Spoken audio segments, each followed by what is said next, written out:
Most welcome to the most wanted. നമ്മുടെ ജഗദീപ് ധൻഖർ എന്ന ഉപരാഷ്ട്രപതിയും രാജ്യസഭയുടെ ex officio ചെയർമാനുമായ ധൻവീർ സിംഗ് അദ്ദേഹത്തിൻ്റെ രാജിവെച്ച ഒഴിവിലാണ് നാളെ ഒരു വൈസ് പ്രസിഡൻഷ്യൽ ഇലക്ഷൻ കൂടി നടക്കാൻ പോകുന്നത്. ഇതിൽ പ്രതീക്ഷിതമല്ലാത്ത എന്തെങ്കിലും അത്ഭുതങ്ങൾ സംഭവിക്കുമെന്ന് രാഷ്ട്രീയ നിരീക്ഷകരും രാഷ്ട്രീയ വിദ്യാർത്ഥികളുമൊന്നും വളരെ കൗതുകം കാണിക്കേണ്ടെന്ന കാര്യമില്ല. കാരണം സ്റ്റാറ്റിസ്റ്റിക്കലായി NDA മുന്നണിക്ക് വിജയിക്കാവുന്നതാണ് ഈ തെരഞ്ഞെടുപ്പ് എന്ന് എല്ലാവർക്കും അറിയാവുന്നതാണ്, അത്ഭുതങ്ങളൊന്നും സംഭവിച്ചില്ലെങ്കിൽ. എന്തായാലും പ്രധാനമായും നമുക്ക് ഈ മത്സരം ആദ്യം ജഗദീപ് ധൻഖർ രാജിവെച്ച സമയത്ത് ഒരു സമവായം ഉണ്ടാക്കാൻ വരെ BJP നേതൃത്വം NDA നേതൃത്വം തയ്യാറായി. അതിലെ ഇന്ത്യ ബ്ലോക്കിലെ ചില നേതാക്കന്മാരുമായിട്ട് അവർ സംസാരിക്കുകയുണ്ടായി. എന്തായാലും ഒരു തെരഞ്ഞെടുപ്പില്ലാതെ, എതിർ സ്ഥാനാർത്ഥിയില്ലാതെ ഏകപക്ഷീയമായി ഈസി വാക്കോവറായി NDA മുന്നണിക്ക് പോകേണ്ട എന്നുള്ള പ്രതിപക്ഷത്തിൻ്റെ ഒറ്റക്കെട്ടായ ഒരു തീരുമാനത്തിൻ്റെ അടിസ്ഥാനത്തിൽ മത്സരിക്കുവാൻ BJP കൊണ്ടുവന്ന, NDA കൊണ്ടുവന്ന CP പ്രകാശ് അദ്ദേഹത്തെക്കാൾ തീർച്ചയായിട്ടും CP രാധാകൃഷ്ണൻ, CP രാധാകൃഷ്ണനും അതിനുശേഷം സുദർശൻ റെഡ്ഡിയും, അദ്ദേഹം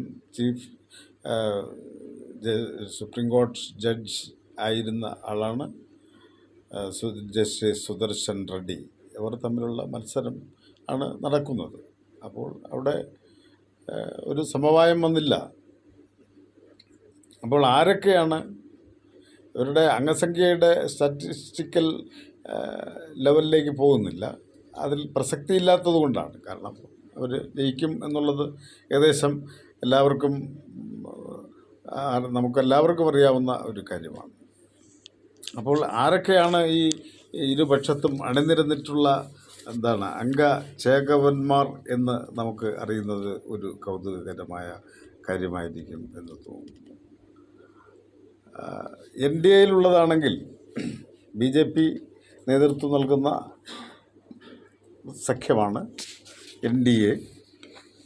അതിൽ പ്രധാനമായും തെലുങ്കുദേശം പാർട്ടി, ചന്ദ്രബാബു നായിഡുവിൻ്റെ തെലുങ്കുദേശം പാർട്ടി, അതുപോലെ ജനതാദൾ യുണൈറ്റഡ് JU നിതീഷ് കുമാറിൻ്റെ പാർട്ടി ബീഹാറിലെ, അതോടൊപ്പം തന്നെ തമിഴ്നാട്ടിലെ ദേശീയ കർപോക് ദ്രാവിഡ കഴകം എന്ന് പറയുന്ന DMDK പാർട്ടികളുടെയൊക്കെ പേര്, പ്രത്യേകിച്ചും തമിഴ്നാട്ടിലെ എല്ലാം ഒരുപാട് D ഉള്ളതാണ്.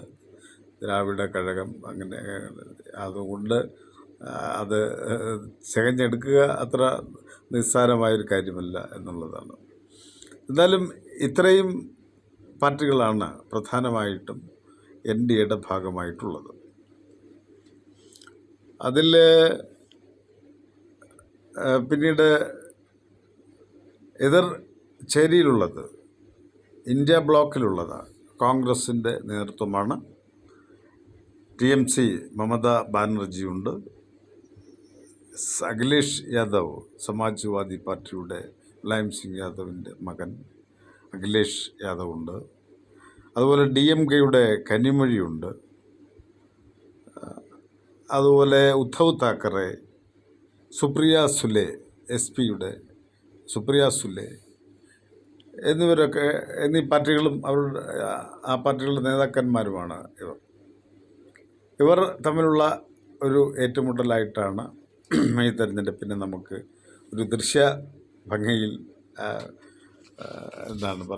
ഒരു ക്യാരക്ടർ റോളിലൊക്കെ ഓരോരുത്തരെയും എടുത്താൽ ഇവരൊക്കെ പോലുള്ള പ്രബലരാണ് മത്സര രംഗത്തുള്ളത് എന്ന് വേണം നമുക്കറിയാൻ.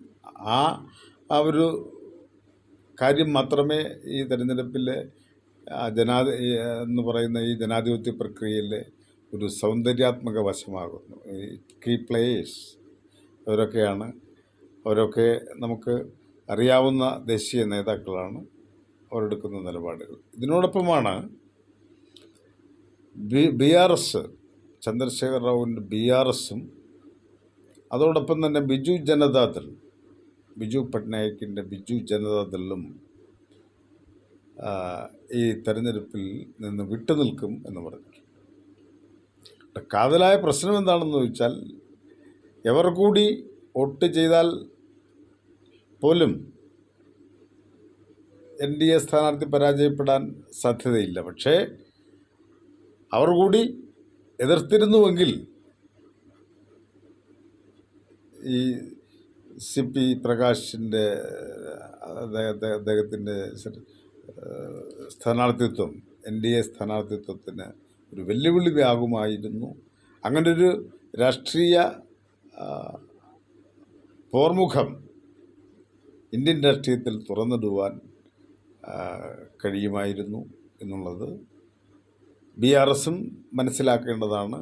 അതോടൊപ്പം തന്നെ നമ്മുടെ ബിജു പട്നായിക്കിൻ്റെ ബിജു ജനതാദളും മനസ്സിലാക്കിയിട്ടിരിക്കുന്നതാണ്. ഇങ്ങനെയാണ് ഈ തെരഞ്ഞെടുപ്പിലെ അങ്കത്തട്ടിലെ അല്ലെങ്കിൽ അരങ്ങിലെ കാഴ്ചകൾ എന്ന് പറയുന്നത്. നാളെ തെരഞ്ഞെടുപ്പ് നടക്കും. മറ്റന്നാൾ തന്നെ അതിൻ്റെ തെരഞ്ഞെടുപ്പ് ഫലം പ്രഖ്യാപനം വരും. രാജ്യസഭയിലെയും പാർലമെൻറ്റിലെയും ലോക്സഭയിലെയും അംഗങ്ങളാണ് വോട്ടർമാർ. അവർ ആണ് ഈ തെരഞ്ഞെടുപ്പിൽ വോട്ട് രേഖപ്പെടുത്തി നാളെ പോളിംഗ് ബൂത്തിലേക്ക് പോകുന്നത്. അവിടെ എന്ത് നടക്കുന്നു, എന്തത്ഭുതങ്ങൾ വരാനിരിക്കുന്നു അല്ലെങ്കിൽ കാണാനിരിക്കുന്നു, അതൊക്കെ നമുക്ക് കണ്ടും കേട്ടുമറിയാം. വീണ്ടും കാണാം. നന്ദി, നമസ്കാരം. Most wanted.